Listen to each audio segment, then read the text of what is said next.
அருமையான கர்த்தருடைய பிள்ளைகளே, இந்த நாள் உங்களுக்கு ஆசீர்வாதமாக இருப்பதாக. மார்க்கு 1ஆம் அதிகாரத்திலே ஒரு குஷ்டரோகி ஆண்டவரிடத்தில் வந்து, ஆண்டவரே, நான் குஷ்டரோகத்தால் கஷ்டப்படுகிறேன், உமக்கு சித்தமானால் என்னை சுத்தமாக்க உம்மாலே ஆகும் என்று சொல்லி மிகுந்த தாழ்மையாய் வேண்டிக் கொள்வான். அப்பொழுது நடக்கிற சம்பவத்தையும் ஆண்டவர் செய்கிற காரியத்தையும் மார்க் 1ஆம் அதிகாரம் 41வது வசனத்திலே நாம் வாசிக்கும்போது, இயேசு மனதுருகி கையை நீட்டி அவனை தொட்டு, எனக்கு சித்தம் உண்டு, சுத்தமாகு என்றார்.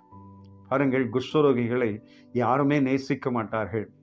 அவர்கள் வரும்போதே தீட்டு என்று விலகி போய்விடுவார்கள். அந்த நாட்களிலே அப்படிப்பட்ட சூழ்நிலையிலே குடும்பத்தாரால், உறவினர்களால், நண்பர்களால், சமுதாயத்தால் புறக்கணிக்கப்பட்ட அந்த மனிதனை ஆண்டவர் நேசித்தார், மனதுருகினார், தொட்டார், சொன்னார், நீ சுகமாகு, எனக்கு சித்தம் உண்டு என்று சொன்னார். உடனே அவன் சுகமாகிறான். பாருங்கள், இந்த மனிதன் சரீரத்திலே கஷ்டப்படுகிறான். சரீரத்திலே பல வேதனைகளை, அவமானங்களை, நிந்தனைகளை சகித்து கொண்டிருக்கிறான்.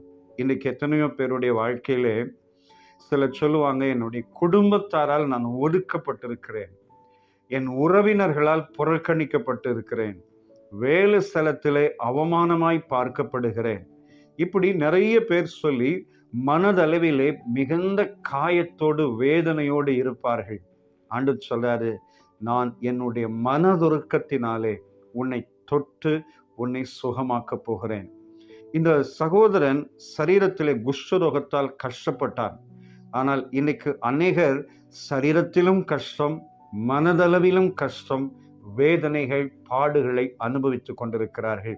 இதை பார்க்கிற அருமையான சகோதரா, சகோதரி, ஒருவேளை உங்கள் உள்ளத்திலே பயங்கர வேதனையோடு, கண்ணீரோடு, புறக்கணிக்கப்பட்ட நிலைமையிலே, தவித்து விடப்பட்ட நிலைமையிலே உங்கள் உள்ளம் தடுமாறி கொண்டிருக்கிறதா? ஆண்டவர் இந்த காலை நேரத்திலே உங்களை தொடப்போகிறார். தொட்டு சுகமாக்கி உங்களுக்கு சமாதானத்தை, சந்தோஷத்தை தந்து ஆண்டவர் அற்புதம் செய்ய போகிறார். சிலர் பல்வேறு விதமான வியாதிகளினாலே கண்ணீர் வடித்து எல்லாராலும் கைவிடப்பட்ட நிலைமையில் இருக்கலாம். இன்னைக்கு ஆண்டவர் அவர்களையும் பார்த்து சொல்கிறார், நான் உன்னை சுகமாக்க போகிறேன். இந்த வீடியோ பார்க்கும்போதே நாம் சேர்ந்து ஜெபிக்கலாம். நிச்சயம் ஆண்டவர் சுகமாக்குவார். உங்கள் வாழ்க்கையிலே இயற்கைக்கு அப்பாற்பட்ட அற்புதத்தை ஆண்டவர் செய்வார். இயேசு மனதுருகி தொட்டு, எனக்கு சித்தம் உண்டு, சுகமாகு என்று சொன்ன வார்த்தை இன்னைக்கு நமக்கும் பொருந்தும். நமக்கும் ஆண்டவர் அற்புதம் செய்ய போகிறார்.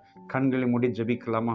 வல்லமை உள்ள பிதாவே, நல்ல தேவனே, இந்த காலை நேரத்திலே சரீரத்தில் வியாதிகளினால், போராட்டத்தினால் கண்ணீர் வடிக்கிற நம்முடைய பிள்ளைகளை தொடுவீராக. இப்பொழுது உம்முடைய வல்லமை இறங்கட்டும். இப்பொழுது சரீரத்திலே இயேசுவின் நாமத்தில் சுகம் உண்டாகட்டும் என்று நாங்கள் செபிக்கிறோம்.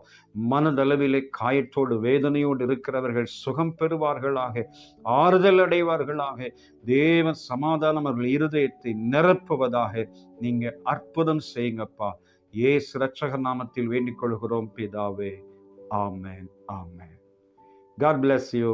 ஆமென்.